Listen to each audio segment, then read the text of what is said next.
Talk 1580 editorial. I'm Dr. Nicolai Corte, and as always, we welcome your feedback.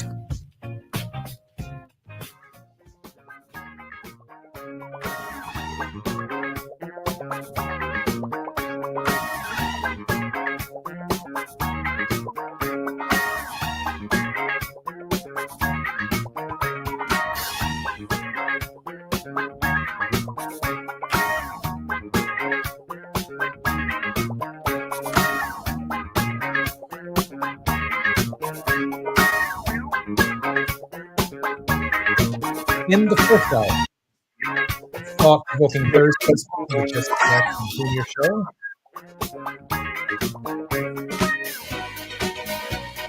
We're going to turn our attention to worldwide and international events. But more specifically, I'm turning my attention to coffee in Ethiopia. Trump's 10% tariffs on most coffee imports, including from Ethiopia, are expected to increase prices for U.S. consumers and businesses by adding costs to importers that have passed down the supply chain. Ethiopia is a major coffee exporter to the United States. It faces potential economic disruptions as these tariffs could reduce their export revenue and impact the livelihoods of its many coffee industry workers. Coffee roasters and cafes may need to absorb costs or raise prices, while consumers could see higher retail prices at grocery stores and cafes around the country and around the world. Our very special guest today is Abel Ayele. As the former and managing director of Bun Aroma Coffee Exporter, Abel leads a team of highly qualified professionals with over 15 years of experience in coffee farming, production, and export operations. The coffee company is committed to delivering premium quality green coffee exports and exceptional operational services built on a foundation of honesty, integrity, reliability, and sustainability.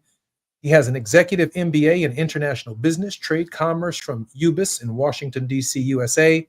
Abel brings a strong background in international trade and business analysis and joins us today from Ethiopia. Abel, welcome forward to the Jesse Jackson Jr. Show.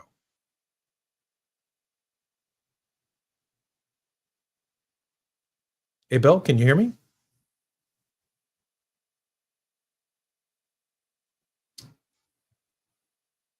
For some reason, we have lost Abel until such time as I can hear from his mic. I will continue to talk. He is a certified coffee specialist, consultant on Frontiers and GuidePoint Global Network, providing expert insights in the coffee industry. As a certified Q grader from the Coffee Quality Institute, he is passionate about promoting high-quality specialty green coffee beans and empowering small coffee farmers in Ethiopia. Under his leadership, Bun Aroma Coffee Exporter has successfully built strong trade relationships with global buyers, importers, and roasters in Ethiopia, North America, the Middle East, China, South Korea, and Australia. Their commitment to quality not only ensures a sustainable supply of premium coffee, but also enhances the livelihoods of Ethiopian coffee farmers, contributing to the industry's long growth. Abel, can you hear me now?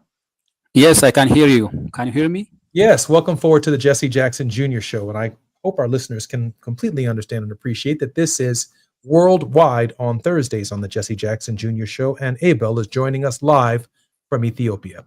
It's so good to have you, my brother. How are you?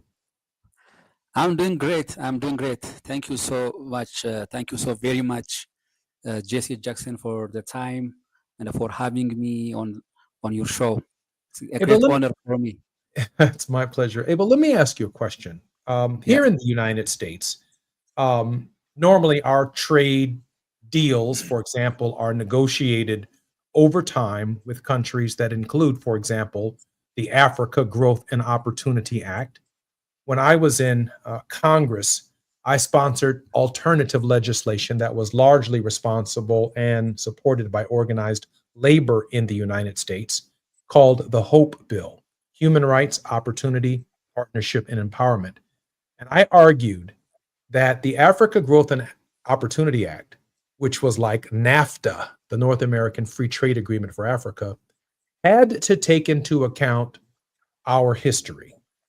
Therefore, I believe in free trade, but I also believe in hope for Africa. Human rights, opportunity, partnership, and empowerment to combat the years of exploitation that has taken place between the United States and the continent.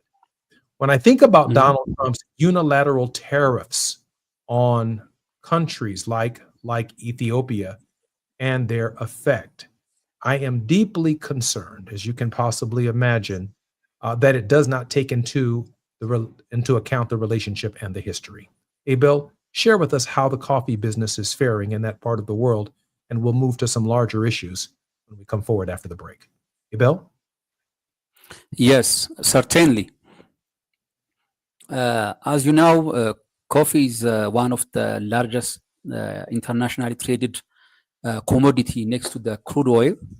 As you know, Ethiopia is also the main coffee producer, especially fifth in global, and then first in African continent in terms of the coffee production and also exports.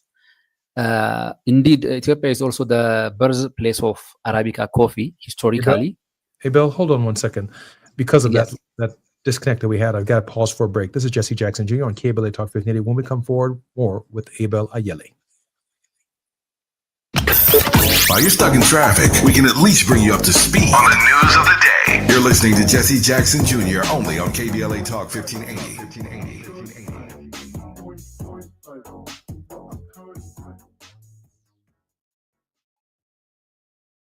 As a mom, comforting my family is what I do best. Vicks Vapor Stick provides soothing, non-medicated Vicks vapors in an easy-to-apply stick, and it dries fast, so there's no mess. I use it to comfort myself and my family. Thanks, Mom. Vicks VapoStick, soothing comfort for the whole family. And try Vicks Vapo Shower Max for steamy Vicks vapors when you need more comfort for yourself. Use as directed. Hey, listen to this. All I needed was a new starter. Got a great deal on eBay. Did it myself. Yeah, that's cool. But how about the soft purr of an upgraded exhaust when it fits just right? For me, it's the little things, like these new windshield wipers from eBay I installed. From small fixes to big upgrades, eBay has all the parts you need at prices you'll love. Guaranteed to fit every time. eBay. Things people love. Eligible items only. Exclusions apply. The following is a paid advertisement by Family Vacation Getaways with the purpose of soliciting sales of vacation ownership. For complete details, please visit fvgradio.com. If you want a 100% complimentary stay at a luxury resort in Cancun, airfare not included, then Family Vacation Getaways is your ticket to paradise. See website for complete details. We're giving away 5 days and 4 nights to the first 50 callers who can name an animal that lays eggs and is not a bird. An animal that lays eggs and is not a bird. Do you know it? Call now, 800-868-6431, 800-868-6431. You're also eligible for an exciting bonus vacation to Orlando, Florida for just $498. And don't worry about anything ruining your plans. We can extend your travel up to 18 months. Name an animal that lays eggs and is not a bird, and get a complimentary Cancun resort stay and an optional bonus vacation to Orlando for just $498. What are you waiting for? Call 800-868-6431, 800-868-6431, and give us your answer. The proceeding is not a contest and is a paid advertisement by Family Vacation Getaways and not sponsored by this program or its affiliates. Now back to more of Jesse Jackson Jr. on KBLA Talk 1580.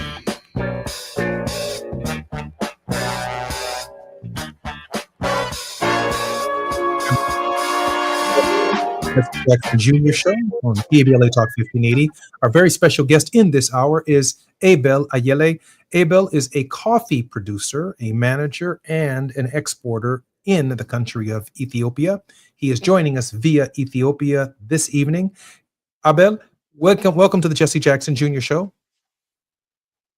Thank you, Jesse Jackson, for having me. You sound much better. I apologize. This is going to be our longest segment, so you'll be able to get a lot out in this particular segment. Hey, but let me ask you a question. Trump's tariffs provided about a 10% tariff on the country of Ethiopia. If we can start there, please share with us the hardship that such tariffs create unilaterally on a country that produces coffee, second only to petroleum in terms of exports around the world. Abel? Yes.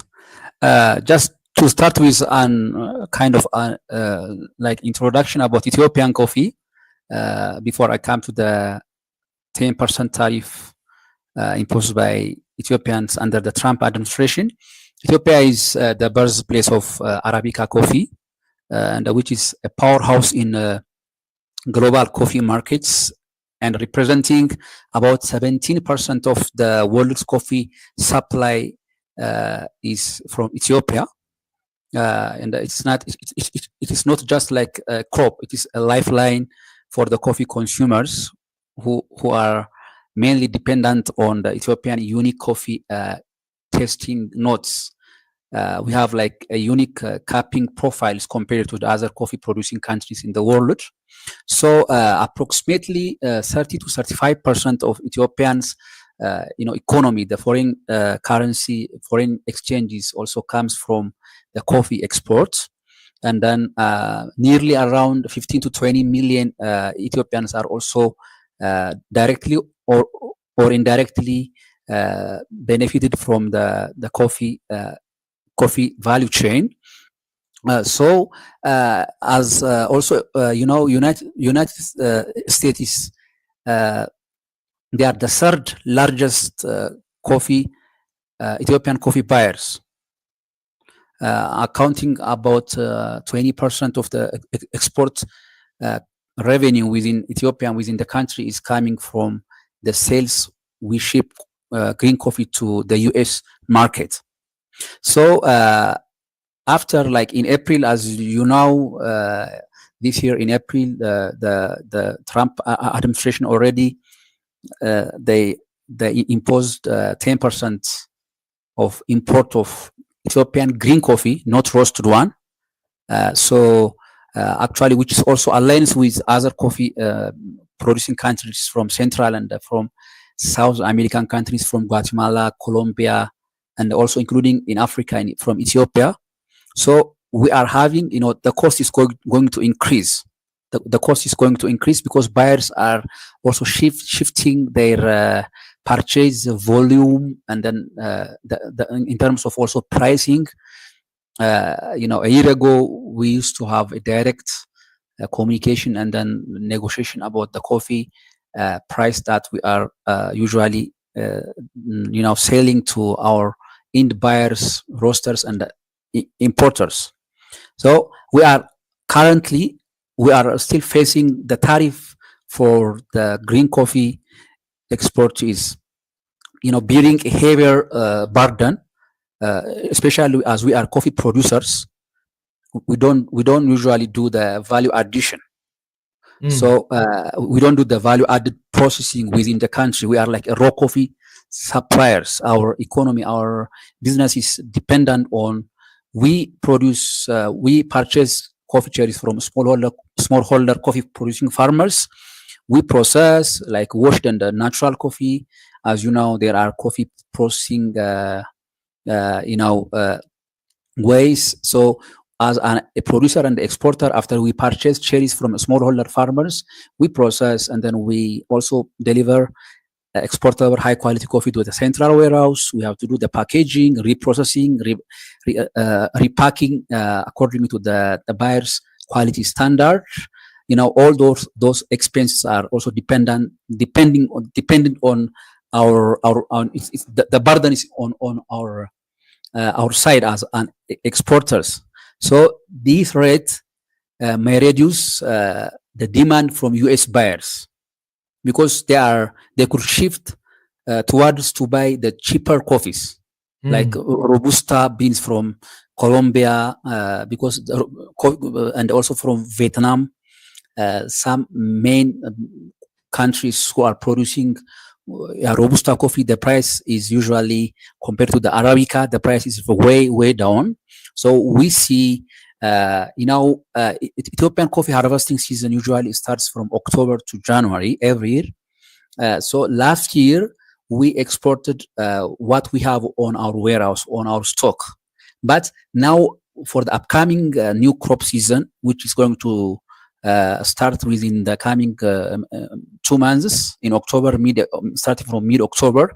So we see that the buyers who are based in the US are not that much actively following up on the status of the production. Before the harvesting season, we have to provide them the estimation, the estimation of the product, the futures. the futures. Like we used to provide that kind of information, and most of the buyers also plan to come to Ethiopia. There is we call it origin trip. They usually come during the harvesting season, like any importer or the buyer. They organize their clients, like roasters, coffee shop owners in the US. They invite them to come to see the origin, where coffee is processed, where coffee is harvested. They also we prepare in advance their trip. They come in November or in December. We took them to the farm, to the coffee sites.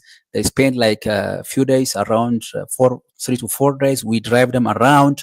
They see the coffee cherries. They also communicate with the coffee producing smallholder farmers.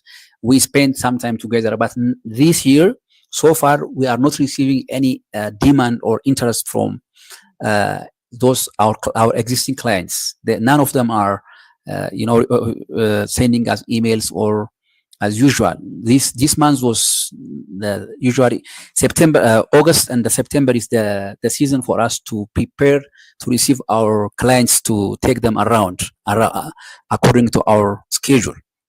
Let me ask you a question, because I find it interesting that we're having this conversation, and you're sharing with us while I'm in Chicago and you are in Ethiopia today, that coffee beans that your small farmers in Ethiopia produce are traded on the futures market here in the city of Chicago. Right. And you're telling me that you're receiving less inquiries from buyers domestically in the United States as a result of the tariffs and the general and global demand for coffee. And you also cited a statistic that as many as 20 million Ethiopians out of 130 million people within Ethiopia are directly tied to the coffee industry. All right, correct. So a 10% tariff on Ethiopian coffee with less demand impacts the U.S. futures market, because you're approaching now the coffee harvesting or planting season in October, and Trump's tariffs are having an immediate impact on the harvest. Right. We have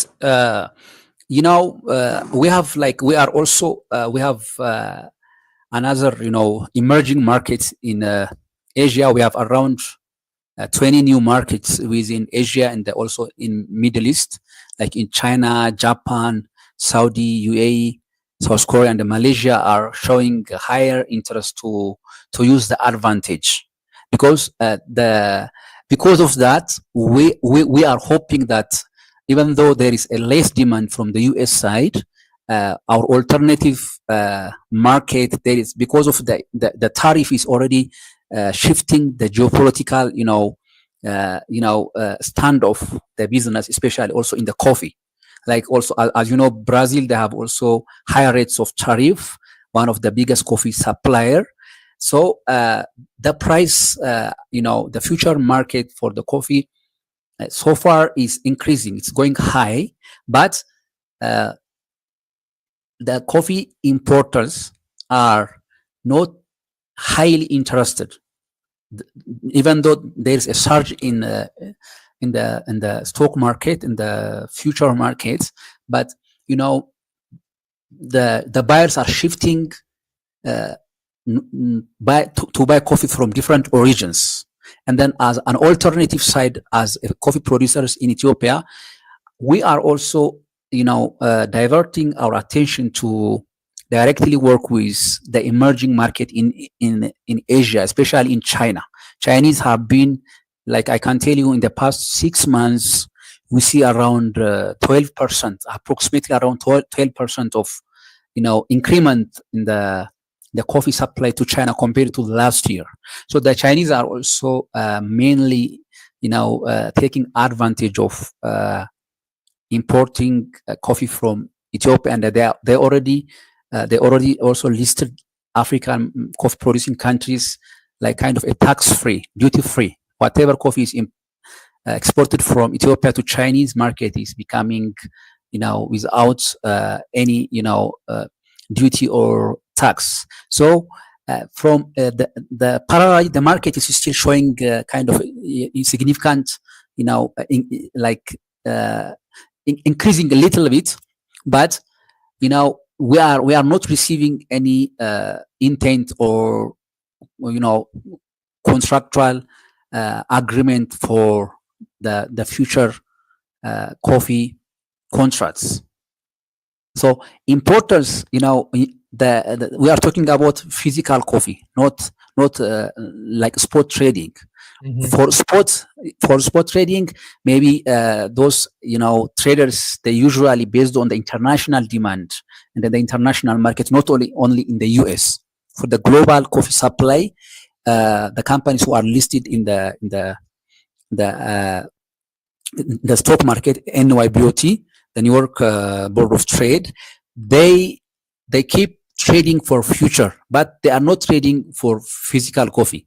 But as a coffee producers and exporters, we are talking about the product, what we have on hand, what we are harvesting, what we are collecting from smallholder coffee producing farmers.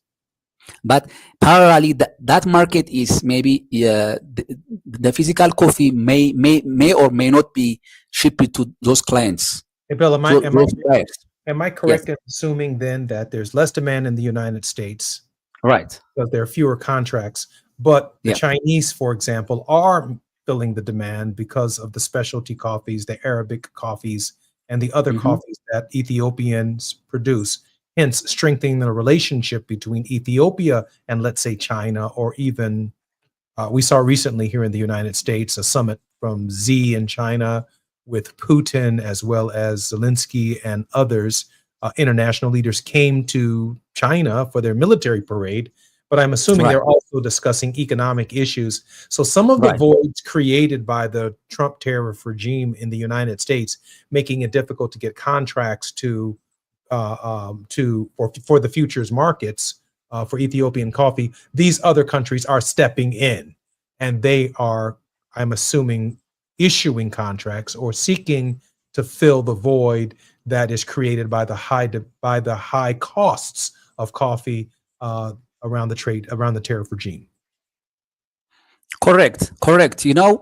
Maybe the main, in my opinion, the main purpose of the trade tariff which is being imposed to many countries is, I think, the current Trump administration goal is to bring companies back home, back to the United States, to produce everything locally.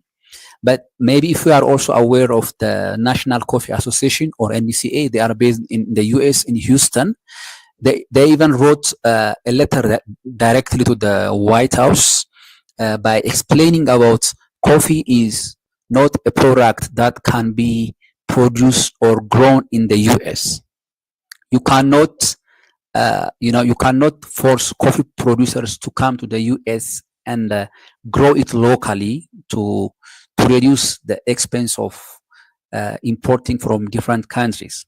So, logically, even when coffee is not something that you manufacture or you assemble somewhere out of the country. So, because of these kind of, challenges within like the trade war, coffee importers, they have been organizing several conferences in the US, and then they even wrote a letter to the Congress. Even have the copy of that letter. I have seen it. I can even forward it to you. So, this gap is creating a huge misunderstanding within the coffee importers and the coffee exporters from Ethiopia or from other countries. But specifically from Ethiopia, Ethiopian coffee is one of the best and the unique coffee that the specialty coffee roasters, coffee shop owners in the US use it as, a kind of a spice they use to blend with different origins. So, because of this gap, because Ethiopian coffee had different tasting notes within a very few kilometers. Maybe if you talk about Kenya or Uganda or Tanzania, as a country, the general coffee character is the same. But in Ethiopia, we have like thousands of different qualities within like unique qualities. Abel, I'm Jesse Jackson Jr. When we come forward on KBLA Talk 1580, we're going to talk about the various notes of coffee, from walnut to chocolate, the various notes that make Ethiopian coffee so special in the market. When we come forward, more with Abel Ayale on KBLA Talk 1580. The biggest names, the best conversations. You're riding with Jesse Jackson Jr. on KBLA Talk 1580.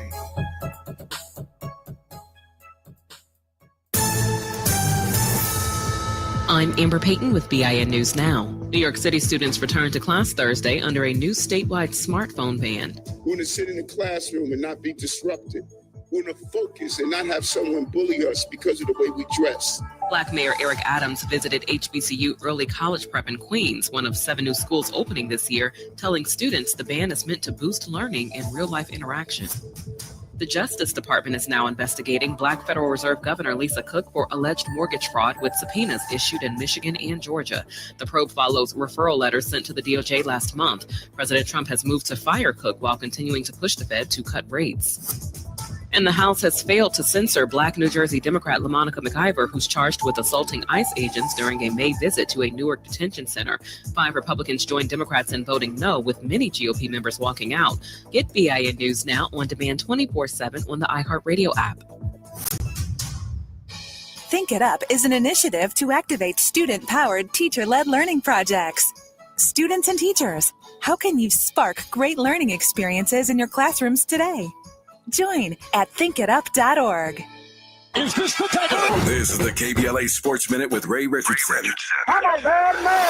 If the NBA proves that Clippers owner Steve Ballmer violated salary cap rules with the extra $28 million for Kawhi Leonard, the Clippers could face significant punishment. The NBA could take draft picks away from the Clippers or fine the organization as much as $7 million. The league also could hand down a suspension to Ballmer or Clippers general manager Lawrence Frank. The LA Sparks have 4 games left in the WNBA regular season to make the playoffs, something they have not done in 4 years. The Sparks are a game and a half behind the Indiana Fever for the 8th and final playoff spot. Next game for the Sparks is Friday night in Atlanta against the Atlanta Dream. The Dodgers need a win tonight in Pittsburgh to avoid getting swept in the 3-game series. In the Dodgers' 3-0 loss Wednesday night, they were 0 for 4 at the plate with the bases loaded. No debates, no speculation, just the info you need. That's your KBLA Sports Minute. I'm Ray Richardson. More news, opinions, and conversation when we come forward on KBLA Talk 1580. Lena Bloom for the Bail Project.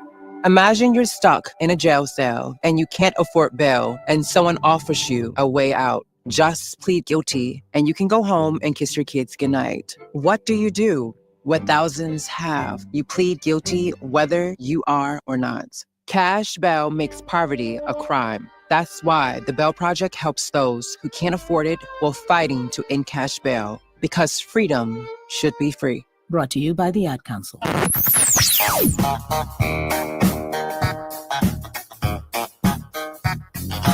This is KBLA Talk 1580. Talk radio. That's music to your ears. We're unapologetically progressive. KBLA Talk 1580. Hi, I'm Jesse Jackson Jr., inviting you to join me weekdays at 12 noon, right after Tavis Smiley, here on KBLA Talk 1580. As a law school graduate and a theologian with a firm grasp of our body politic given almost 2 decades in Congress, my show is the fresh new home of an authentic, uncompromised quest for transformation and salvation, both personal and collectively, as I vigorously interrogate the theological and symbolic meanings embedded in our society. I promise to leverage my knowledge of history, theology, and both international and domestic issues to imagine an inclusive vision for the future, which I hope will inspire all of us to pursue life, liberty, and the pursuit of happiness as a given, not just an aspiration. So join me weekdays at 12 noon, right after Tavis Smiley, for 2 hours of the Jesse Jackson Jr. Show, only on KBLA Talk 1580.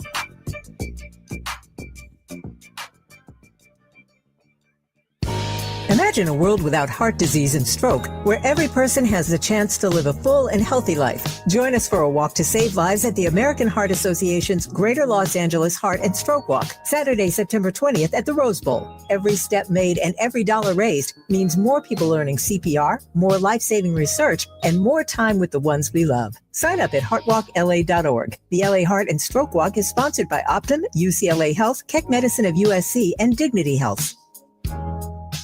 Thinking about going electric? Now is the perfect time. Electric vehicles cost less to run, don't need gas, and need fewer repairs than gas-powered cars. You can also save with federal and state tax credits, and in some areas, qualify for rebates on home charging stations. To learn more, visit www.breathesocal.org. That's www.breathesocal.org. KBLA Talk 1580. We've got a lot to talk about.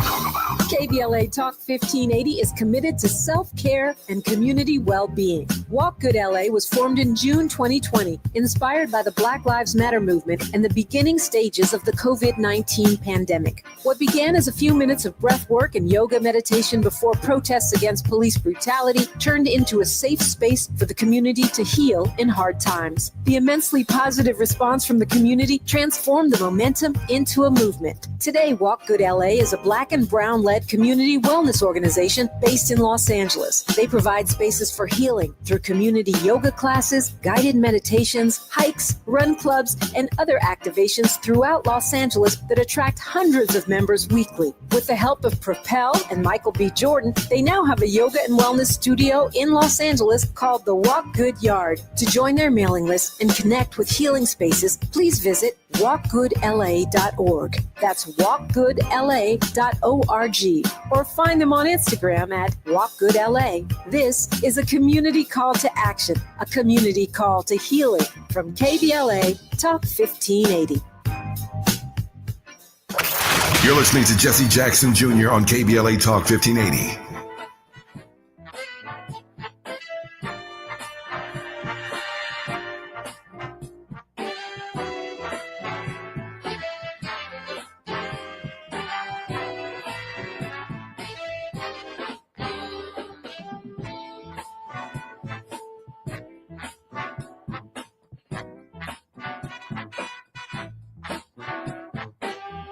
I'm Jesse Jackson Jr. Welcome forward to Thought Provoking Thursdays, and the World House with Dr. Johnny Mack is in our next hour. And I'm looking forward to that conversation. But I want to tell you, Abdel Ayeli has got my undivided attention. During the break, I went over to my little stash of coffees that I get from Starbucks. Here's my Ethiopian Reserve Oromia West Arsa. Here's my Tanzanian Ayenga coffee that I keep from the reserve. We're talking today about the impact of Donald Trump's 10% tariffs on many African goods and commodities. And he was sharing with us, I think, quite frankly, some breaking news that the administration putting a 10% tax or tariff, if you will, on coffees from African nations. They had to send a letter from Texas, of all places, Houston, Texas, where one of the associations responsible for importing coffees to the United States is. Of course, that's Greg Abbott's Texas. They had to write a letter to the President of the United States, sharing with the President of the United States that, listen, you can't grow coffee in America. Your tariffs and their impact on the coffee producing countries around the world will have an immediate effect on the cost of coffee and one of the great American pastimes, having a cup of coffee in the morning. And Ethiopia is a significant factor in the coffee production business for the global economy. Before I bring Abel back, I want to share with you that African commodities encompass a broad range of products, primarily from the agricultural, energy, and mining sectors, including significant global production of cocoa, gold, crude, and various minerals like diamonds, cobalt, and copper. These resources are vital to African economies, driving growth and contributing to the global economy and supply of food, energy, and raw materials. Cocoa. Africa is the leading global producer of cocoa beans. That's everything chocolate. Coffee and tea. The continent also supplies significant amounts of coffee and tea. Other crops, avocados, cashews, and various other grains. Liberia, they produce rubber. That's right. General Motors owns trees, rubber trees in Liberia. The cost of car tires are tied to Trump's tariff regime. But nothing for me, at least, more shocking than what Abel said a few moments ago about Texas having to let the White House know that you can't grow coffee beans in the United States because the climate doesn't let it happen. We've gotten so used, Abel, here in the United States to drinking these little plastic cups and sticking them in a Garrick machine, hitting a button and some water. That's not coffee. That's coffee flavor. That's not real coffee. This is coffee. And Abel is offering us some insights. Abel, welcome forward to the Jesse Jackson Jr. Show.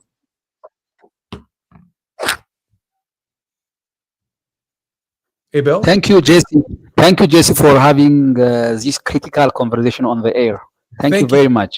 No, thank you very much. So now share with us, because we focus on our program on the least of these, those poor working class people in our own country, but countries around the world. Take us through the average season or cycle of an Ethiopian coffee farmer who now finds him or herself in this global tariff regime, tariff war, if you will. What are the impacts on their lives?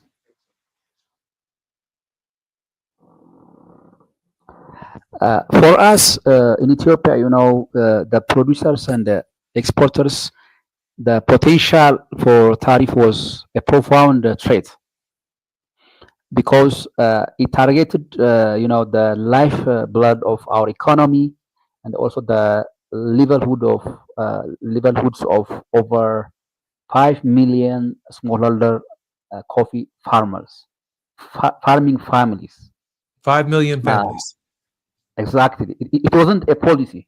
It was, in my opinion, it's like a punishment that would have landed directly on the most vulnerable.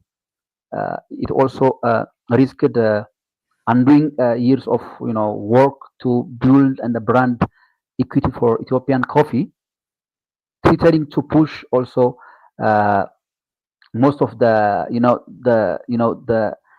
the relationship has been built very long years ago with the potential coffee importers in the US, because this will push them back into being cheap, and also to focus on the bulk commodity coffees to source from the other part of the world. So the message overall, the tariff message sent was, I think it's not going to create stability in the coffee industry, in the coffee buyers in the US. So on the other side, for the American importers, roasters, and also consumers, the end users, the impact would have been equally favor compared to what has been also happened to the producer side, because it would have also disrupted complex long-term supply chains built on relationships and a commitment to a sustainable supply of green, higher quality coffee to the US market. Because now we are receiving like different opinions from coffee roasters. They would have already faced impossible choice of absorbing the massive cost to increase and hurt their own businesses or the end consumers. Making one of the world, Ethiopian coffee is one of the world's most beloved coffee, more than it's more to be expensive, but it would have already penalized the US companies for their ethical sourcing choices. What I find fascinating about it is that the average Ethiopian farmer, their basic wage for, let's say, a pound of coffee doesn't change. They work hard, and they're not even part of the exchange relative to the 10% tariffs that are either passed on to American consumers, European consumers, or anyone else. They're still paid essentially what they were paid before the tariff. It's not like the tariff benefits them. It simply gouges the end user of Ethiopian labor that essentially harvested coffee at the same price or the same rate that it's always been harvested at. The 10% isn't passed on to the farmer who's harvesting the coffee, to the poor 5 million families. It's simply passed on and collected at another stage of the trading process to bring Ethiopian coffee to the first world or to the Western world. And so it'd be one thing if the tariff were benefiting the least of these farmers and the quality of their lives, the quality of their health care, the quality of their housing was somehow improving, but absolutely nothing changes for them. I'm Jesse Jackson Jr., listening to KBLA Talk 1580, and Abdel Ade Ayele will be our guest in this final segment in just a moment. While you're stuck in traffic, we can at least bring you up to speed on the news of the day. You're listening to Jesse Jackson Jr. only on KBLA Talk 1580.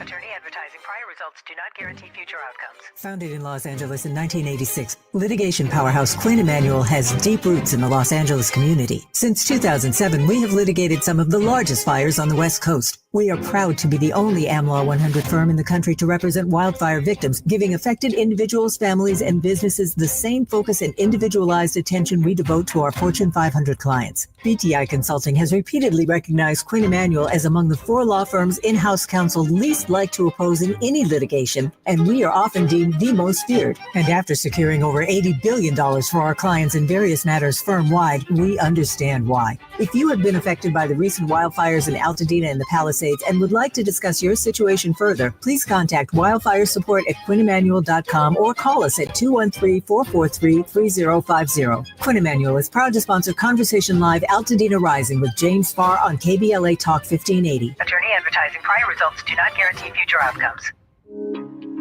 Asthma Peak Week is almost here, September 14th through 20th, and it's one of the most dangerous times of the year for asthma flare-ups. Did you know that Black Americans are about 5 times more likely than white Americans to end up in the emergency room due to asthma? This is an important reminder to be informed, prepared, and proactive. If you or someone you care for has asthma, now's the time to get ready. Make sure medications are filled and not expired. Review your asthma action plan with your doctor or care team. This is also the time to talk with your doctor about your triggers, monitor your symptoms closely, and double-check inhaler technique to ensure you are using all prescribed medications correctly. Caregivers, make sure your child's school or daycare has their rescue medications and know what to do in an emergency. Stay aware, have a plan, and spread the word because your health matters. For more active asthma care tips, visit luma-edu.com. This message is brought to you by Amgen and AstraZeneca. KBLA Talk 1580. We've got a lot to talk about. KBLA Talk 1580, connecting you with services and solutions. LA County's new Justice Care and Opportunities Department, or JCOD, is here to support justice-involved individuals and their families. The JCOD Support Center is now taking calls at 1-833-LACJCOD. That's 1-833-522-5263. Available 7 days a week from 6 a.m. to 11 p.m., the Support Center is your one-stop shop for re-entry issues and court support. They offer court reminders, connections to local services, transportation assistance for housing, court appearances, and childcare. The JCOD hotline provides personalized help to connect you with services that you need. And don't forget to check out justiceconnect.org for more information. Remember, it's free and available every day at 1-833-522-5263. This is a community call to action from KBLA Talk 1580. My ride smells just right, just right, just right, just right. Y'all gotta try that Febreze car. Just right, just right, just right. Yeah. La la la la la. With up to 40 days of consistency, all over Febreze car clips right on your vent. You know my car's my happy place. Keep that smile on my face when it smells just right, just right, just right. Yeah. Breathe happy. leave a breeze. La la la la. Now back to more of Jesse Jackson Jr. on KBLA Talk 1580.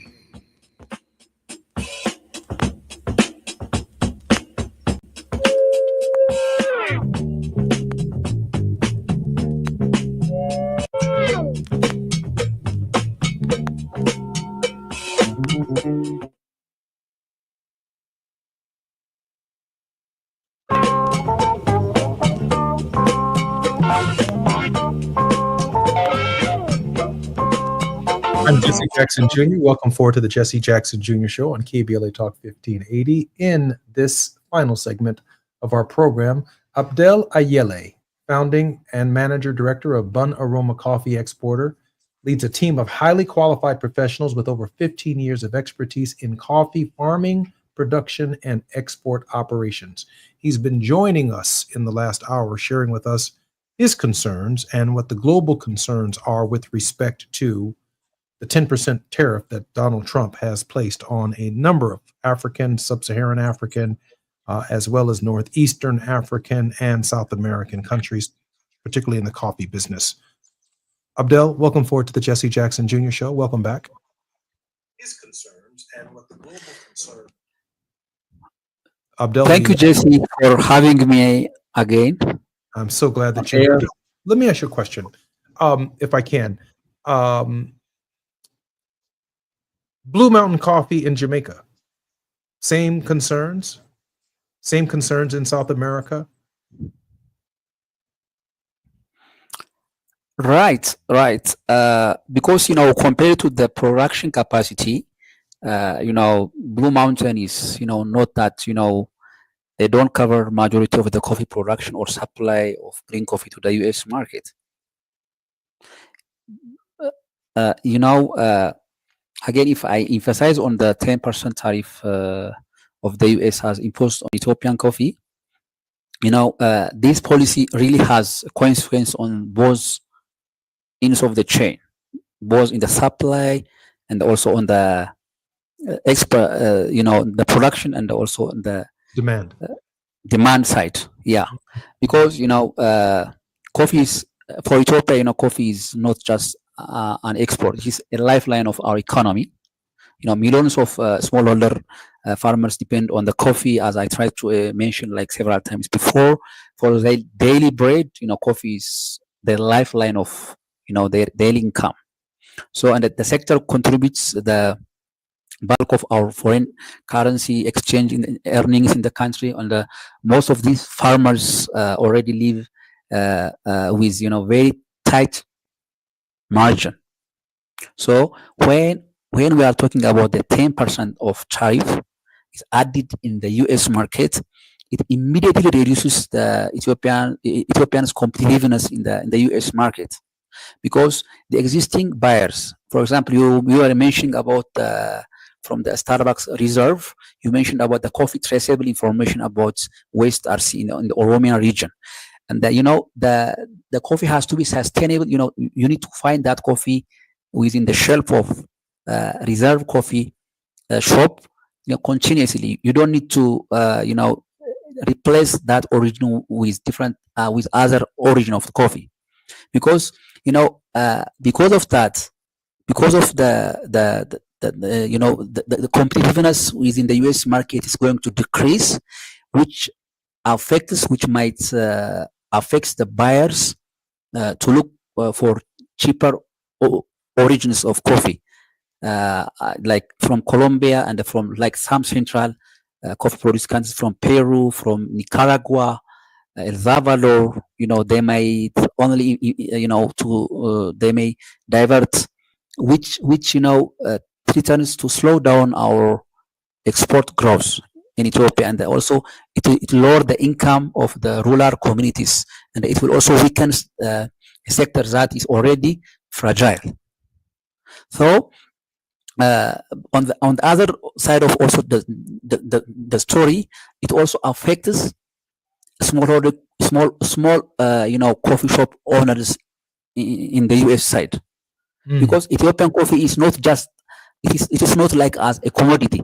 It is a specialty product with unique flavor profiles you cannot find anywhere else in the world. You cannot find that coffee flavors from Central America or Blue Mountain, or even not from Kenya or not from Uganda. You cannot find that flavors from different origin. So coffee consumers, drinkers in the US value, for example, our traceable coffees from sourced from Idga Cafe, from Guji, from Sidamo, from from West RC, for their quality and the uniqueness. Now with a tariff, importers and coffee roasters face a tough choice: either absorb the added cost and cut into their profits, or pass it into the consumers. If they pass it on, retail price is gonna rise. I want to try and break that down. Break that down just a little bit. Let me just try. Right. I'm an avid coffee drinker. Right. When I go to a coffee shop, I order the same cup of coffee every day. So I'm a habitual coffee drinker. And I count on those notes, that chocolate, that cocoa, that oak, that cinnamon, that flavor that only grows in certain soils in different parts of the world.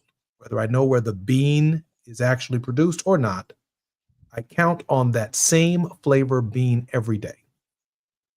Donald Trump and the tariff regime is counting on my habit of loving that coffee so much that I'm willing to pay more just to have my same cup of coffee every morning. Because, as Ayele says, it is a specialty coffee. It's not just Folgers in a can. I hope I'm not getting myself in any trouble here, or Garrick in a little plastic tube. It is a specialty coffee grown in a special climate like Ethiopia or any other country around the world. And the hardships are so profound from the tariff regimes that, quite frankly, if you look at not just commodities, but the other commodities other than coffee in some of these countries, a 10% tariff is enough to destabilize the entire government. Because farmers then come into the urban areas because they've done their harvest, but they're not receiving the same amount of money from their harvest. So they find themselves now moving into the urban areas, trying to find other jobs, other means of work and food, creating pressure on the entire systems themselves. And that's why we as Americans historically negotiate trade agreements very, very carefully. We just don't drop tariff regimes on people and demand that they pay certain tariffs and raise the price throughout the entire supply chain. We carefully negotiate these deals over years so that the disruption to local economies are not so devastating as we try to mutually grow together. Abdel, am I correct about that? Absolutely. Because, this means, there's going to be less diversity in the cup of American consumers, and it's going to be less access to one of the world's finest coffee, because it's going to also result, the tariff is going to also result a lose-lose situation for both sides, because it also is going to, it is going to also increase risk of earning in our side as coffee farmers in Ethiopia. Wars have been fought over spices. Wars have been fought over spices, over teas, over salt, over coffee. I mean, it's these things that so destabilize some of our countries around the world, particularly when countries rely so heavily upon these particular commodities, and the inequities in trade, the power of a single nation to unilaterally, not multilaterally, but unilaterally make a decision can be so devastating that that it's very, very difficult to recover. Abdel, we have about 2 minutes before we have to conclude our program. Your final thoughts on how we can move forward together. I think, to me, this shows, trade policies need to be carefully considered. Coffee should not just be treated as a number on a balance sheet. It is a cultural bridge. It's people's livelihoods, and it's also a shared enjoyment between Ethiopia and the US. So my hope is that in the future, we can work forward fairer trade practices that protect producers while keeping this unique Ethiopian coffee accessible to consumers within the US market. So that could be, my opinion. Yes. Thank you very much for joining us on the Jesse Jackson Jr. Show. I'm Jesse Jackson Jr. You're listening to KBLA Talk 1580. When we come forward, it's Johnny Mac time. Thank you very much for having this critical conversation in the air. I'm Amber Payton with BIN News Now. New York City students returned to class Thursday under a new statewide smartphone ban. We want to sit in a classroom and not be disrupted.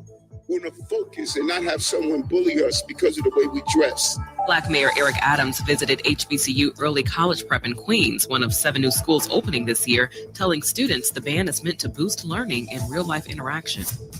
The Justice Department is now investigating Black Federal Reserve Governor Lisa Cook for alleged mortgage fraud with subpoenas issued in Michigan and Georgia.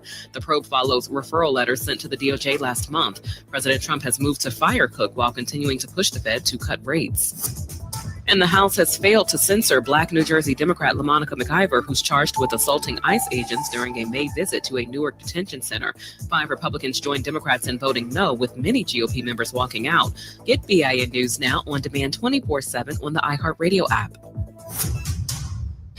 Think It Up is an initiative to activate student-powered, teacher-led learning projects. Students and teachers, how can you spark great learning experiences in your classrooms today? Join at thinkitup.org. This is the KBLA Sports Minute with Ray Richardson. If the NBA proves that Clippers owner Steve Ballmer violated salary cap rules with the extra $28 million for Kawhi Leonard, the Clippers could face significant punishment. The NBA could take draft picks away from the Clippers or fine the organization as much as $7 million. The league also could hand down a suspension to Ballmer or Clippers general manager Lawrence Frank. The LA Sparks have 4 games left in the WNBA regular season to make the playoffs, something they have not done in 4 years. The Sparks are a game and a half behind the Indiana Fever for the 8th and final playoff spot.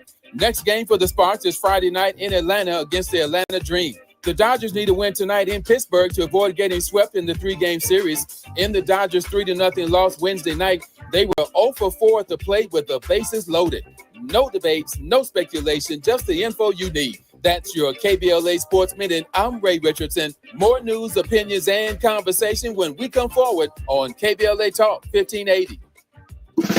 Are you ready to be a part of the conversation that will help shape our nation's future? Get ready to join us for the Left Coast Forum, Saturday, October 25th at LA Trade Tech, where progressive voices will come together to tackle the issues that matter most to working families across Los Angeles and beyond. From economic justice to climate action, from healthcare to housing, we're bringing together the brightest minds and most passionate advocates for real solutions and real change. With workshops, 2 major keynote addresses, and a closing reception with great music and good food. It's the Left Coast Forum, where your voice matters and your ideas take action. Saturday, October 25th at LA Trade Tech. Brought to you by KBLA Talk 1580 and the LA Progressive. The future won't wait, and neither should you. Mark your calendar now to be there and be heard. Stay tuned to KBLA Talk 1580 for more details.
I'm Jesse Jackson Jr. Welcome forward to the Jesse Jackson Jr. Show on KBLA Talk 1580.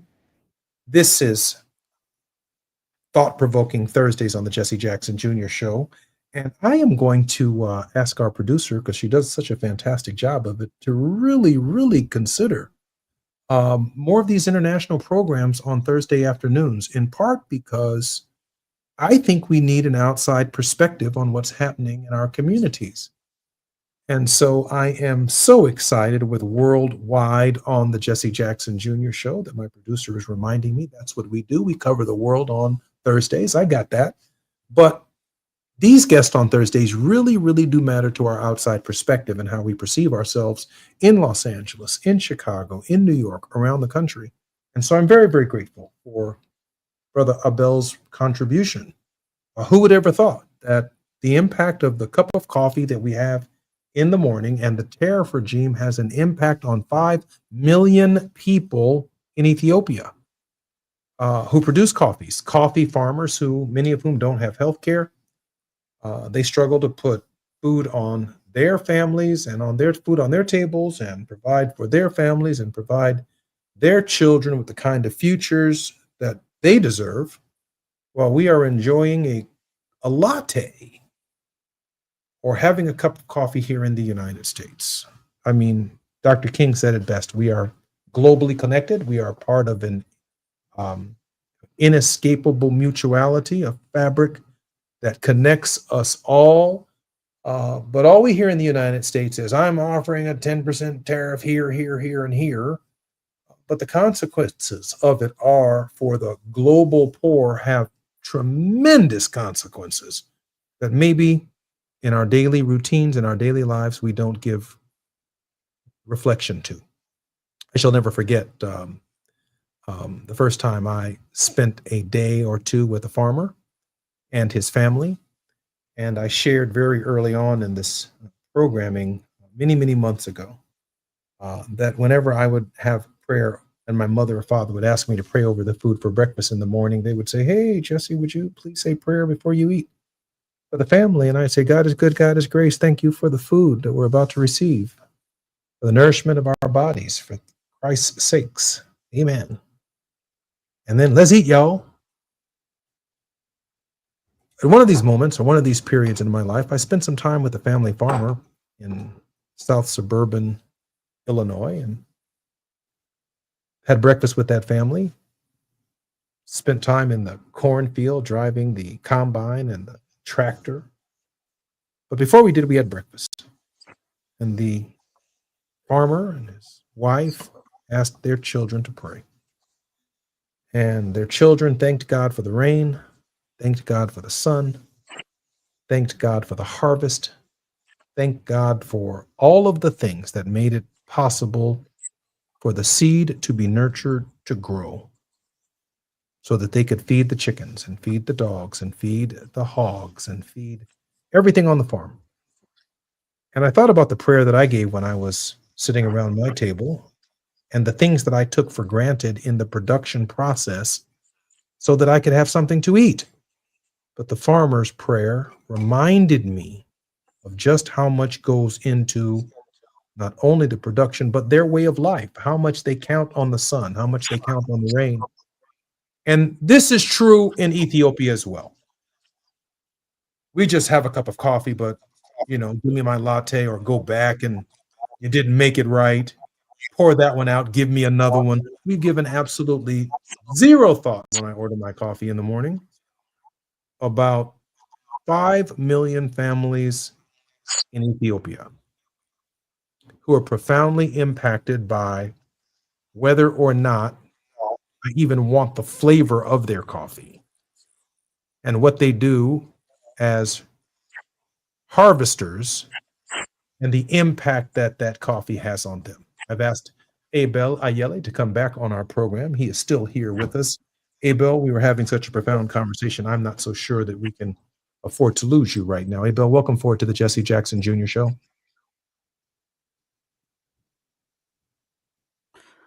Thank you again for having me on air. Thank you very much. Abel, we have just about a minute before the break, and then we'll have a longer conversation just after the break. How How is your country doing?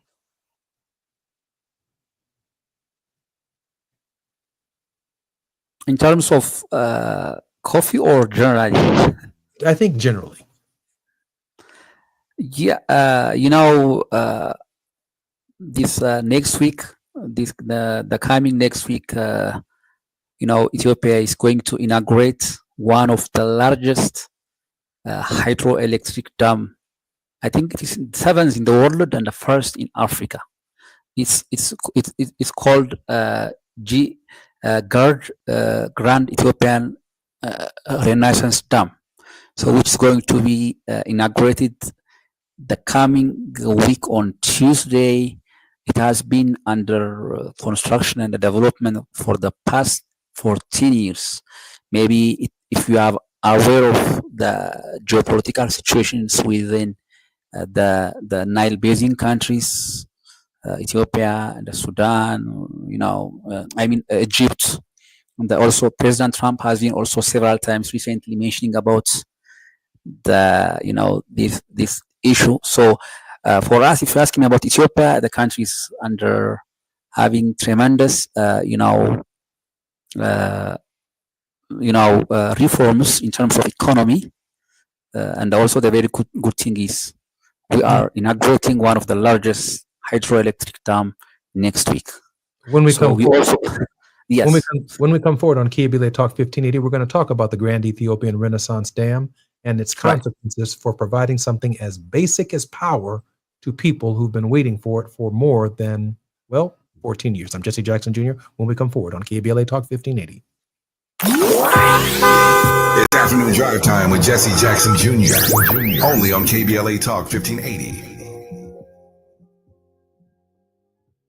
With a KBLA Talk 1580 editorial, I'm Dr. Nicolai Corte. Let's preserve Black land stories before they're lost forever. I want to personally invite you to be a part of something historic. As journalist in residence for the Black Land Loss Narrative Archive Project, I've joined forces with powerhouse attorney and social justice champion George Fothery, the man who helped make history by delivering justice to the Bruce family in Manhattan Beach, securing the first known return of land unjustly taken from Black owners by a local government. That victory was monumental, but it was just the beginning. For generations, Black families have acquired land through grit, faith, and determination, only to lose it through violence, legal loopholes, forced sales, and systematic racism. What's been taken goes far beyond dirt and deeds. It's the erasure of wealth, identity, and legacy. That's why we've launched the Black Land Loss Narrative Archive Project, a national effort to collect, protect, and preserve the stories of Black land loss before they're buried, forgotten, or erased altogether. Because there's power in telling Black stories, there is resistance in remembering, and there's justice in being seen and heard. This is where you come in. We're inviting you to be a part of this historic Black narrative archive. If you or someone you know has experienced land loss, displacement, or forced property sales, your story deserves to be heard and remembered. Your story belongs in this archive. Your truth matters not just to your family, but to our collective future. Visit blacklandloss.org today. Fill out our simple intake form and add your voice to the National Archive of Remembrance, Resilience, and Reckoning. Let's make these stories live on, not in whispers, but on the record. With a KBLA Talk 1580 editorial, I'm Dr. Nicolai Corte, and as always, we welcome your feedback. Now back to more of Jesse Jackson Jr. on KBLA Talk 1580.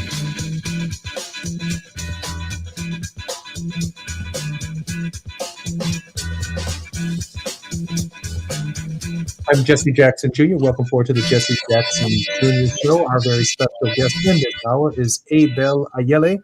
Abel is a coffee producer from Ethiopia. And we spent the last hour talking about coffee productions and the impact of Donald Trump's tariffs on that commodity.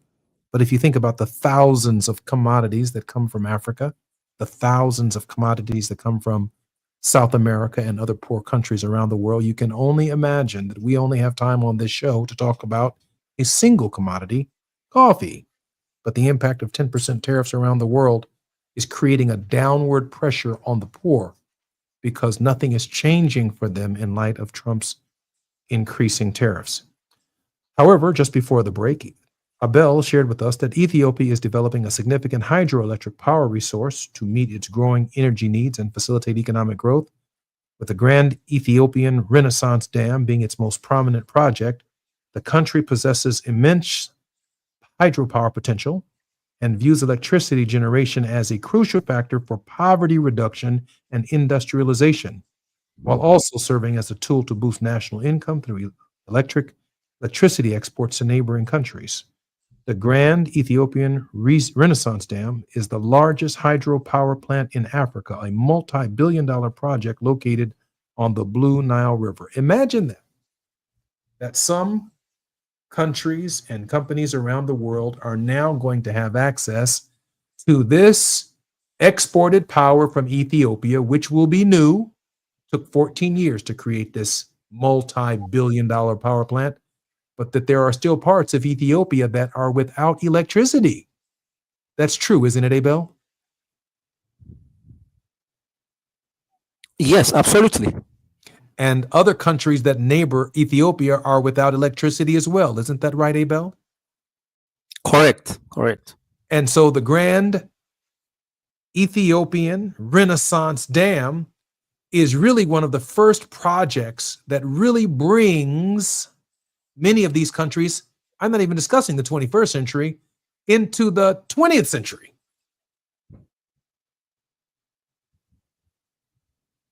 Because we've enjoyed power for more than 100 years, 150 years. That's correct, right, Abel? Right. So you've got to imagine the context of the imbalance of trade between the United States and Ethiopia when a country as developed as ours sends a 10% tariff on Ethiopian coffee for a country and many countries in the region that are just now and will soon be enjoying electricity for the first time. Abel, take your time and share with us. Just to give you an overview about maybe if you most of the listeners are aware of about the Ethiopian the Grand Ethiopian Renaissance Dam, which has been on media also attracting global media attentions for quite more than a decade. So it's like it is not only a power project; it is a symbol of Ethiopian self-reliance and national pride, which is fully funded by Ethiopians. I can tell you, like Ethiopian population is approximately around 130 million. Like I can say, like 80% to 90% of the total population contributed. They also purchased individual bonds for the construction of this great Ethiopian Renaissance Dam. And which is it's almost fully completed, and then it's going to generate close to 6,000 megawatts of electricity. The number of turbines, so it's going to double also the existing capacity of the Ethiopian electricity, the hydroelectric power, which is going to also increase the supply of power for industries, and Ethiopia is going to be also one of the biggest energy exporter in Africa. We already started exporting to Kenya, to Uganda, and also to Tanzania, and sooner will be to Sudan and to South Sudan. So this will support. Also, the government recently had a reform, like a year ago, last year in August, like liberalization of Ethiopian Telecom, one of the largest telecom company in Africa, and also the banking sector and the logistics, by attract more investment and boosting industrialization. So becoming the powerhouse of electricity, it's predicted that it's going to attract investments for foreign investors. So beyond the economy, GERD, Great Ethiopian Renaissance Dam, will also improve lives by expanding access to electricity.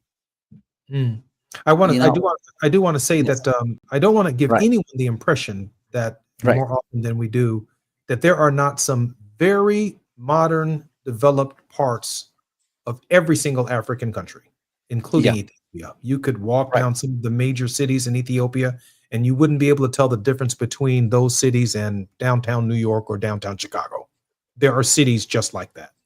Right. But in rural areas, just like rural America, there are some people who still need a freezer to freeze their food or a refrigerator, and they need power to do that. They need lights. Students who want to study at night, they need lights to heat water without using wood-burning stoves, and to use a stove requires electricity. And I'm discussing those least of these within these countries that are profoundly impacted, not the elite within these countries who've traveled the world and experienced the world and live no differently than the people within the sound of my voice. They live just like we do. They attend our schools. We attend and work with them in various parts of the world. Abel Ayele has a master's degree in what he does. He's the best at it. He is well-traveled and well-learned, but then there are the least of these in these countries who need hydroelectric power, and the tariffs impact them differently than they do those of us who are capable. Right, Abel? Right. I fully agree. Because as you mentioned, it's going to improve the lives of many who are living in the rural areas of Ethiopia. It's going to support education, healthcare in rural areas.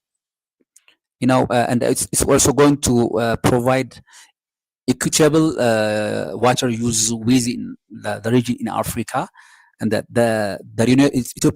it also makes Ethiopia the hub of renewable energy, which is also going to support other African countries, smallholders, rural people who are living in the village areas of those countries beyond Ethiopia.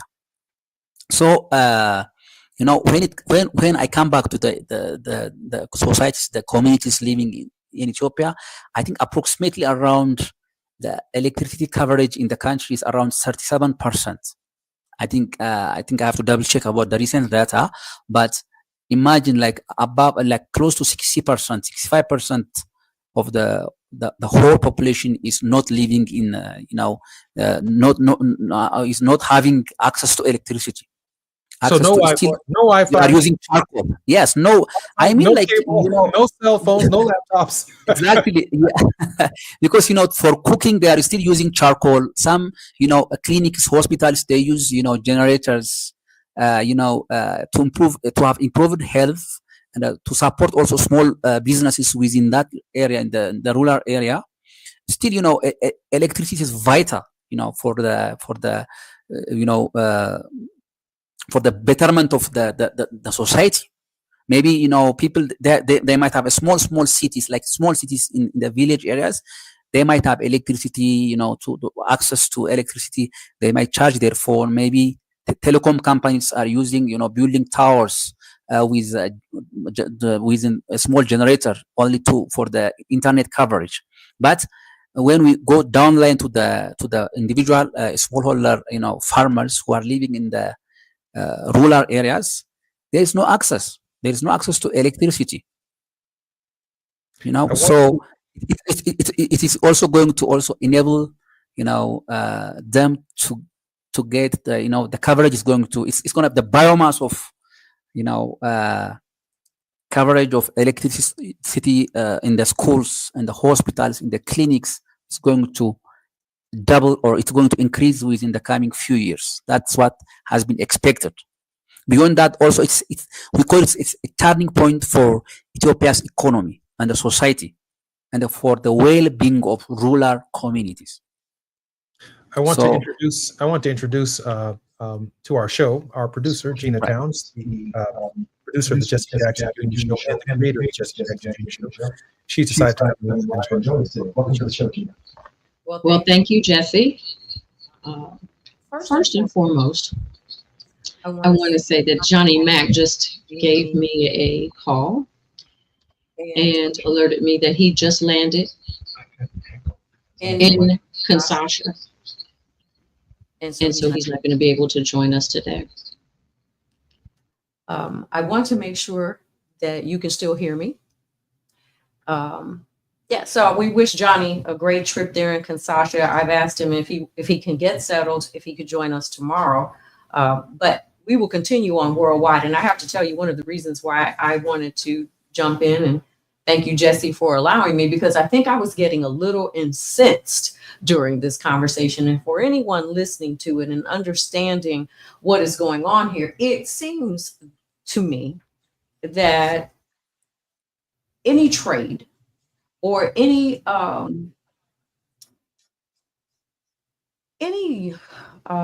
economic benefit to any Black or brown nation right now. And let's just be really real here.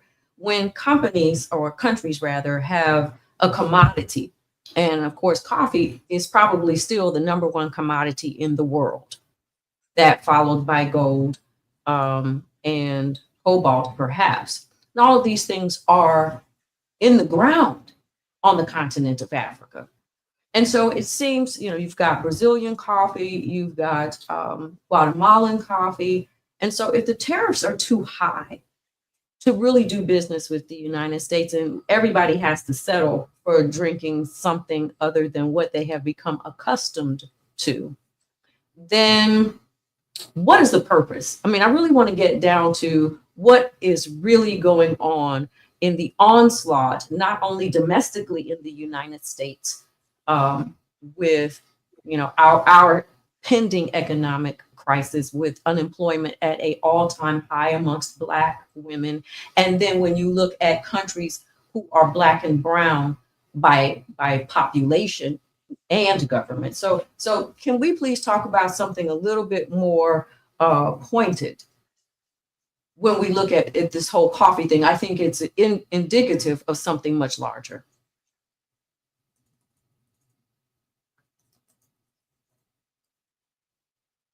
Hey, Bill. Okay, all right. Thank you, Gina, once again for the time. Still this is a complex and critical issue. Just to give you my thorough analysis, it is very important to state from the outset of the overwhelming consensus among the economists and the trade experts is that broad tariffs are a net negative for both economies involved. When we are talking about protection of domestic coffee industries, the US has a small but growing coffee cultivation. Maybe if you guys are aware of the coffee grown in Hawaii and also in California, I think they call it Cali coffee. And also in Puerto Rico, they have, I think, very small percentage of coffee is also growing. That's the argument that has been raised, I think, from the US policymakers to increase the domestic production of coffee in the country.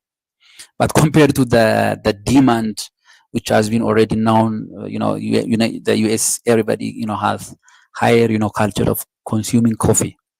So, in terms of the reality, and the scale is high. So, I think maybe, we Africans are, Black and brown, we are mainly, marginalized in terms of, suppliers of raw material or raw coffee to the Western world, including to the US. And then I can say there are a few number of coffee importers and roasters in the US. When it comes to the African American or the Black and the brown, African Americans who has been living in the US. So majority of them are, they could work for coffee companies, but in terms of the mainly dominating in the economy, they are very few in number. So I'm very proud of my country, that I'm representing the coffee which is originally sourced and farmed in Ethiopia. And I think it is, I can represent my country is the birthplace of Arabica coffee. I'm selling something what I'm producing. Hey, Bill, I'm Jesse Jackson Jr. This is KBLA Talk 1580. When we come forward more with Gina Towns and Abel Ayele, we're talking coffee and we're talking about the impact of global trade when we come forward. It's afternoon drive time with Jesse Jackson Jr. Only on KBLA Talk 1580.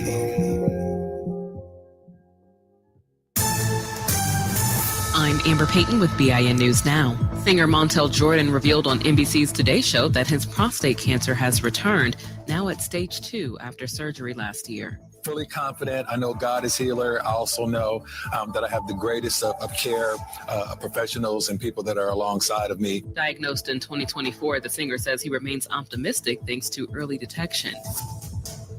Washington, D.C. police officers will get a 13% raise next month under a new agreement.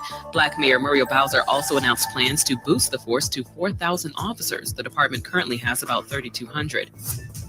And Black Maryland Attorney General Anthony Brown and 19 other states are challenging a federal policy that denies bond hearings for undocumented immigrants. They argue indefinite detention without hearings violates due process, harms families and economies, and unfairly impacts longtime residents with no criminal history. Get BIN News Now on demand 24/7 on the iHeartRadio app. Think It Up is an initiative to activate student-powered, teacher-led learning projects. Students and teachers, how can you spark great learning experiences in your classrooms today? Join at thinkitup.org. This is the KBLA Sports Minute with Ray Richardson. If the NBA proves that Clippers owner Steve Ballmer violated salary cap rules with the extra $28 million for Kawhi Leonard, the Clippers could face significant punishment. The NBA could take draft picks away from the Clippers or fine the organization as much as $7 million. The league also could hand down a suspension to Ballmer or Clippers general manager Lawrence Frank. The LA Sparks have 4 games left in the WNBA regular season to make the playoffs, something they have not done in 4 years. The Sparks are a game and a half behind the Indiana Fever for the 8th and final playoff spot. Next game for the Sparks is Friday night in Atlanta against the Atlanta Dream. The Dodgers need a win tonight in Pittsburgh to avoid getting swept in the 3-game series. In the Dodgers' 3-0 loss Wednesday night, they were 0 for 4 at the plate with the bases loaded. No debates, no speculation, just the info you need. That's your KBLA Sports Minute. I'm Ray Richardson. More news, opinions, and conversation when we come forward on KBLA Talk 1580.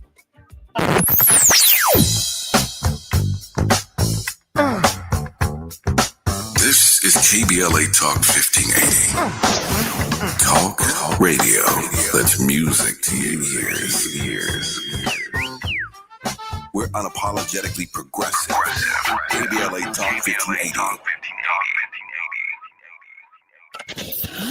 We've got a lot to talk about. I'm Reverend Gerald, the life coach. Is someone you love struggling with addiction and mental illness? Is improving your family's health important? Want to leave a legacy that your family can grow? Are you ready to enhance your perception of life experiences? Then wake up weekends at 7 a.m. with Urban Family Focus and get the wisdom, opportunity, resources, and motivation to live your best life. Join the conversation on Urban Family Focus Saturday and Sunday at 7 a.m. Unapologetically progressive. KBLA Talk 1580.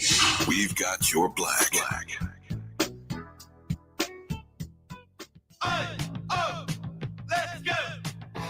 You're still glowing, flirting, grooving. You still got it. But your immune system weakens as you age, making it harder to fight flu, pneumococcal pneumonia, RSV, and COVID-19. Vaccines are a key part of any health routine and help strengthen your immune response. Ask your doctor or pharmacist which vaccines you need. Schedule in minutes at VaxAssist.com. Sponsored by Pfizer. Why choose a Sleep Number smart bed? Can I make my site softer? Can I make my site firmer? Can we sleep cooler? Sleep Number does that. Cools up to 8 times faster and lets you choose your ideal comfort on either side. Your Sleep Number setting. It's the Sleep Number biggest sale of the year. All beds on sale, up to 50% off the limited edition smart bed, plus free premium delivery with any smart bed and adjustable base. Ends Labor Day. All Sleep Number smart beds offer temperature solutions for your best sleep. Check it out at a Sleep Number store or sleepnumber.com today. September is World Alzheimer's Month, a time to shine a light on a public health crisis that deeply impacts Black families. 1 in 5 Black adults ages 70 and older is living with Alzheimer's disease, or AD, and the risk is twice as high compared to white adults. But AD isn't just forgetting a name or losing track of time. Signs of early AD could be repeating questions, missing appointments, or struggling with bills and daily tasks. These things aren't a normal part of aging. Here's the good news. Treatments are available that may help if AD is diagnosed early. If you notice changes in memory or daily routines, whether in yourself or a loved one, don't wait. Early diagnosis and intervention are key to managing AD effectively. To learn more about AD and a potential treatment option, visit treatalsearly.com. That's treatalzearly.com to learn more about the signs and symptoms and a potential treatment option. This message is brought to you by AZI. You're listening to Jesse Jackson Jr. on KBLA Talk 1580.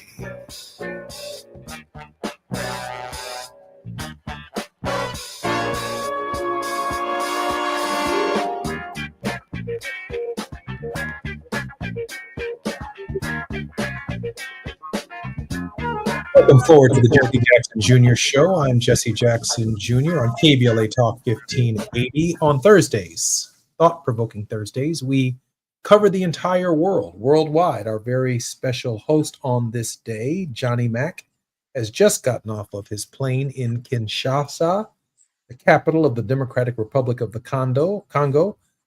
So we are all over Africa today, and I want to thank in a very special way our guest, Abel Ayele, who produces coffee in Ethiopia. He's sharing with us about some of the impact that the tariffs have had on some of the poorest of farmers, the poorest of the poor.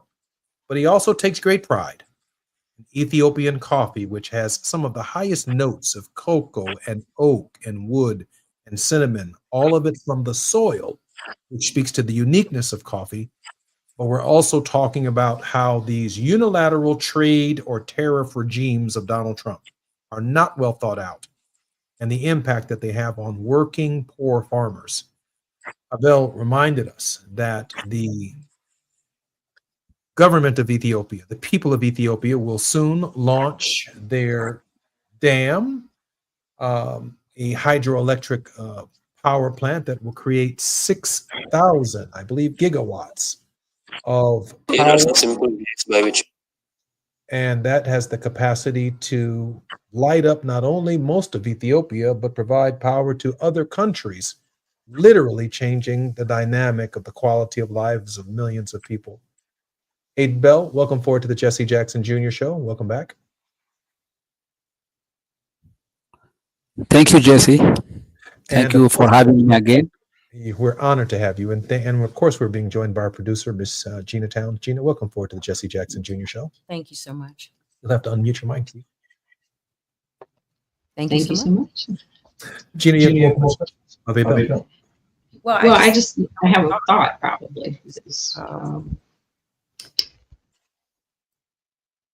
I think the average American, because we get in our car and we so easily stop and get a cup of coffee. I think a cup of coffee perhaps has not been on people's minds as much as tariffs are associated with car manufacturing and development on a larger scale, pretty much like your power source.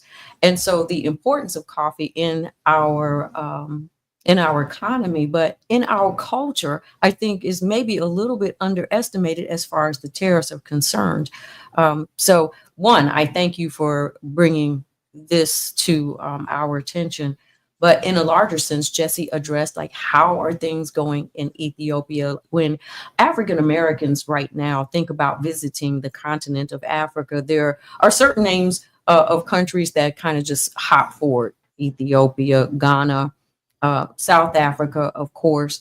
What do you feel like the future is now that this power source has come about? What do you think that Ethiopia can become? What is the short-term and long-term vision? Yeah, as I think, as I've tried to briefly explain before, it is it's not only generating electricity, but it is a very critical areas for the development of the country. So, which is going to empower many smallholder communities in the education, and also in in various sectors of, including in the industrialization, also going to attract quite a number of foreign investment, FDI, including African Americans are also most welcome to come back to their origin. Ethiopia is also historically considered of the origin of humankind.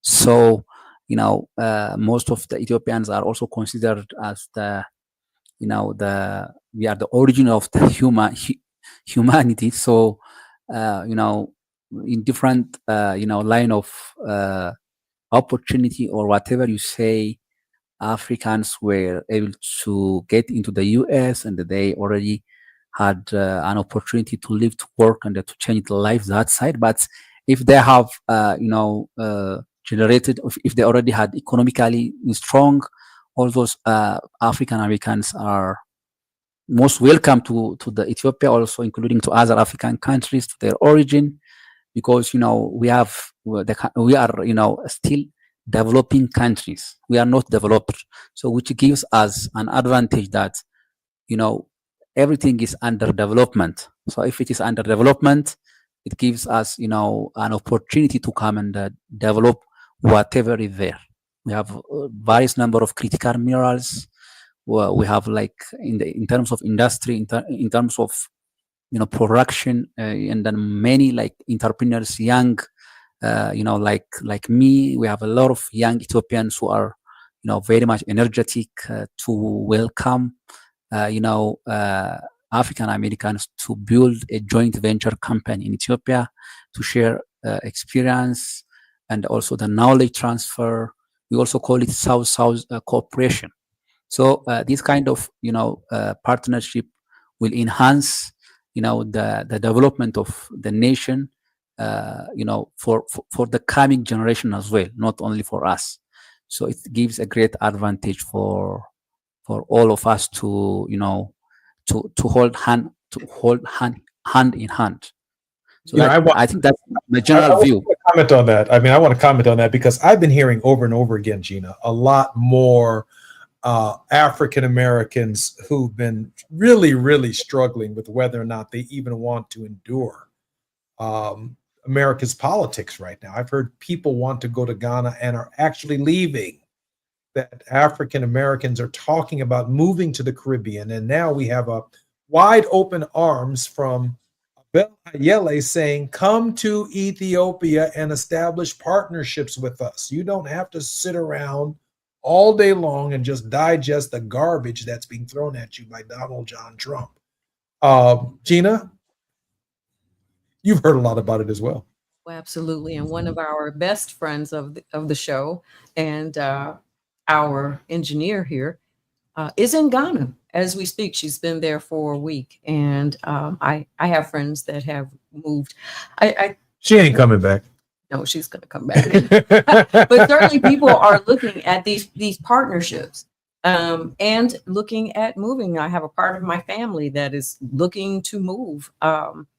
And I think it's a very interesting timing that we can consider finally really opening the doors to having our own trade, our own distribution networks, because of course everyone around the world knows, and I think probably African Americans don't know, the power of our own economy within the United States, somewhere around $13 trillion that we spend each year that can be spent in trade that is going forward. And so, as you know, I have your coffee company scrolling across the screen. So if you would tell us how we can be supportive of you and your coffee business.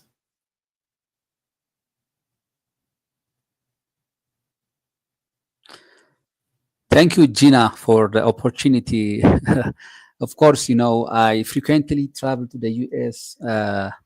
I sometimes also attend different coffee conferences, coffee festivals, and as a speaker, and I also share my insights to the coffee roasters and also, coffee buyers who are based in the US market. And then I also want to promote my company to create a networking connection with those potential companies. But it's not easy. It's not easy, like, building a trust relationship with the existing companies in the US. It takes usually time. So maybe, I don't know, like if your show, in my opinion, has a wide coverage globally, also including in the US. And then, like, if most of the audience could be also the African Americans who are already have established business in different industry or also in agriculture, who may be interested to collaborate with me, with our company in the US. Also, if they want to come back to Ethiopia to have a joint venture business to diversify the sourcing of coffee from different coffee growing regions in the Ethiopia, which is usually, coffee is capital intensive business. It requires huge amount of finance. So this requires, yes. This is Jesse Jackson Jr. on KBLA Talk 1580. When we come forward, more with Abel Ayale and Gina Towns. While you're stuck in traffic, we can at least bring you up to speed on the news of the day. You're listening to Jesse Jackson Jr. only on KBLA Talk 1580.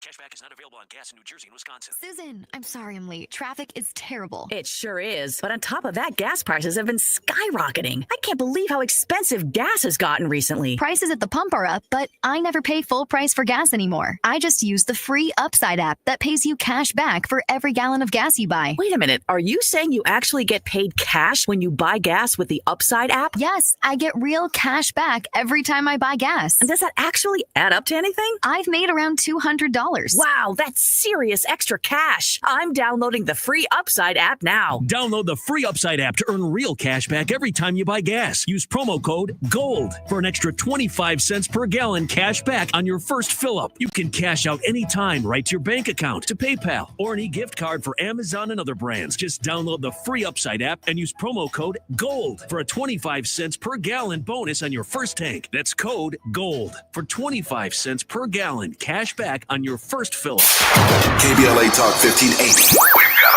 lot to talk about. KBLA Talk 1580, connecting you with services and solutions. If you need help getting your resume in order, finding job training, or landing a job, we've got 3 great options for you. First, the City of Los Angeles has WorkSource centers across the area offering free job support. The California Workforce Development Board can help you with everything from GED prep to vocational training at no cost to you. On the federal level, the Department of Labor's American Job Centers offer a full range of services for job seekers and businesses alike. Visit careeronestop.org, or for more info, just call California's Help Center or visit cwdb.ca.gov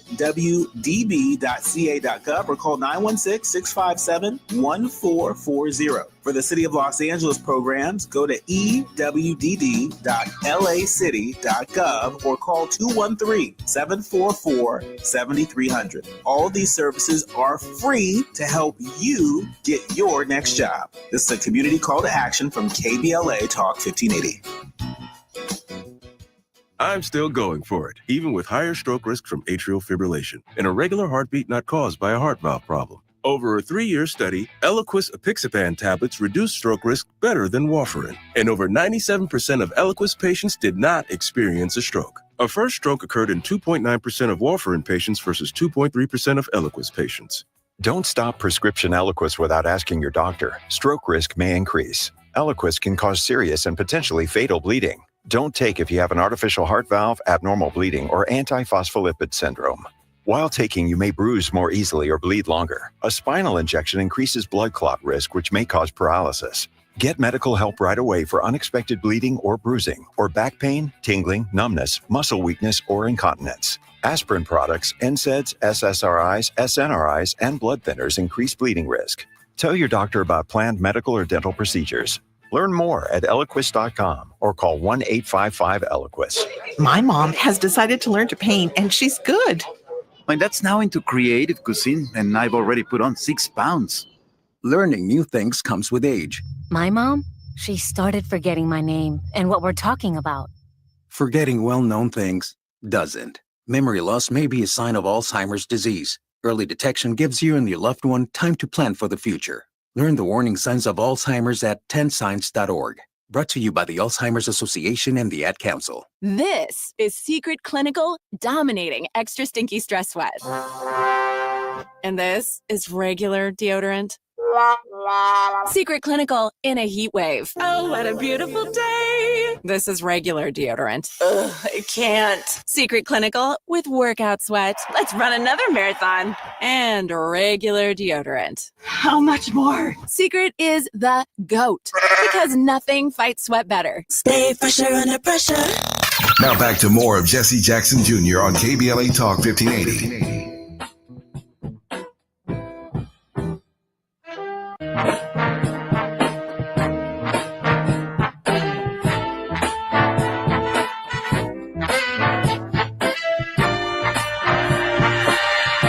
I'm Jesse Jackson Jr. Welcome forward to the Jesse Jackson Jr. Show.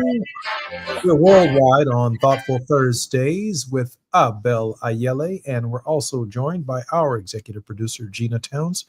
Gina, welcome forward to the show. Abel, welcome forward to the show. Thank you, Jesse. Thank you, Jesse. Abel, listen, you said something that had us talking during the commercial break about Ethiopia being the cradle of civilization.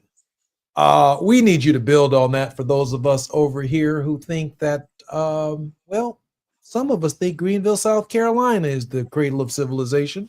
Some of us think that Montgomery, Alabama is the cradle of civilization. Others of us think Gary, Indiana is the cradle of civilization. Help us understand the cradle of civilization, Abel. Yeah, this is a very interesting topic. Ethiopia is historically, we have 3,000, years of history. We have been considered as also the, one of the ancient country in African continent. And Ethiopia used to have been also an empire, like maybe historically, like about Abyssinia. And I don't know, like historically, even the Indian Ocean was also used to be said that it's Ethiopian Ocean or the Abyssinia Ocean. So in terms of civilization, Ethiopia is also the only country which has never been colonized. The only country in Africa. Ethiopia and of course Liberia, but Ethiopia we defeated. We have historically called there's a Battle of Adwa. The Italians, they tried to the country has never been colonized, never been contaminated with any culture or any foreign lifestyle or whatever you say. When we say about civilization, we have our own, traditional like civilization that we are been keeping what we have. Without, we are keeping our culture, our religion, and also our norms, our values are still, highly respected. Every even in the policy, in a lot of the lifestyle overall is, this has been coming from generation to generation, and we are still keeping them. Everything, if you come to the Ethiopia, like we have our neighboring countries, Kenya or all Ethiopian neighboring countries, they had colonial culture. They have, which is we cannot deny that. The overall lifestyle, business. Now, of course, we have, globalization, civilization is there, but what we call civilization is keeping our norms and values, which has been there for generations, and still we have been keeping it has been there. So, we have like a lot of interesting stories about the country's civilization, but mainly what I'm emphasizing is we are very much proud of who we are, and then the lifestyle, the culture, the norms have been very much respected within the community, within the society.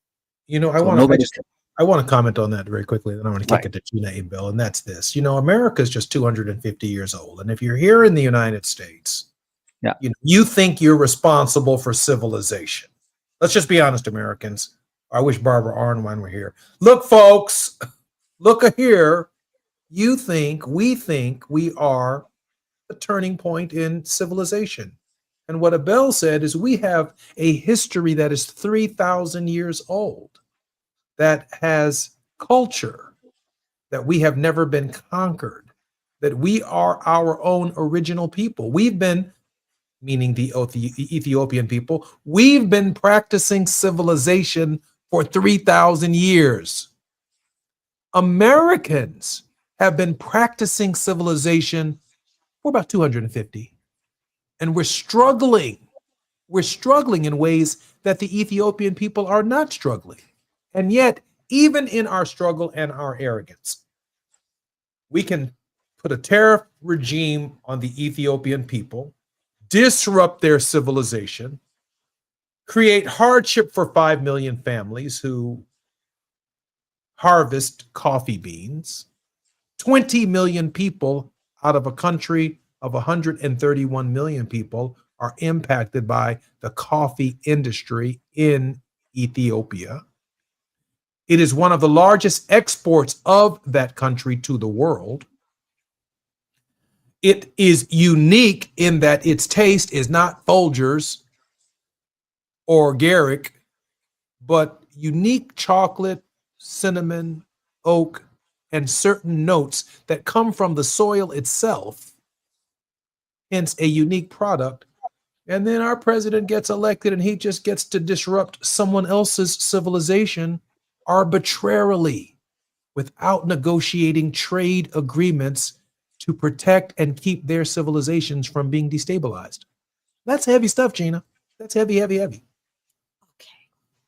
So you know how I almost jumped out of my skin, Abel, when you said what you said, because I remember, and there are news stories that I've seen over the years, and you'll hear it reported briefly, and then you'll never hear it again. It runs away like it was never reported to begin with. And I recall in the perhaps late 80s or early 90s that the Ethiopians had a part of the Torah that had been searched for a very long time. And then you didn't really hear anything else about it. And you go, things that make you go, what's that about? And so that's we don't have time to really cover that today, but it is something that we should talk about, because that gets back to, the 2,000 and 3,000 years. It gets down to our spirituality. It gets down to the foundation of America when you look at Ethiopia. And so even in our own Bible, we see that Philip meets the Ethiopian eunuch and they have a conversations. And so all of the major religions around the world have ties right there in Ethiopia. So that's a conversation for another day, but I get it. And I was so excited that you said it, because it needs to be said, because it leads to a lot of the things that are going on right now in the world, because they are spiritually based. They may show up in economics, they may show up in tariffs, but it really has to do with who we are as a people. Abel, we have about a minute and 30 seconds before the end of show. Your thoughts and response to Ms. Towns. Yeah, Ethiopia is one of the oldest, rich in history, culture, and also, of course, innovation. We have remarkable achievements in architectural, religion, and also writing system like Ge'ez, and also unlike the developed world, Western world, which often they emphasize technological advancement and also industrialization. But for Ethiopia, for us, the legacy which we reflect is our resilient our spirituality, and also our unique continuity of culture, including being one of the few African nation never been fully colonized from generation to generation.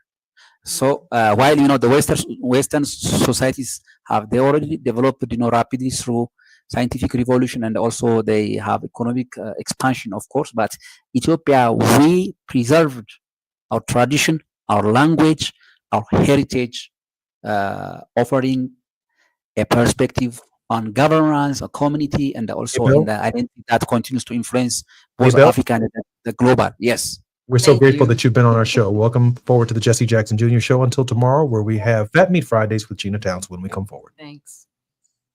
KBLA 1580 Santa Monica. I'm Amber Payton with BIN News Now. Singer Montel Jordan revealed on NBC's Today Show that his prostate cancer has returned, now at stage 2 after surgery last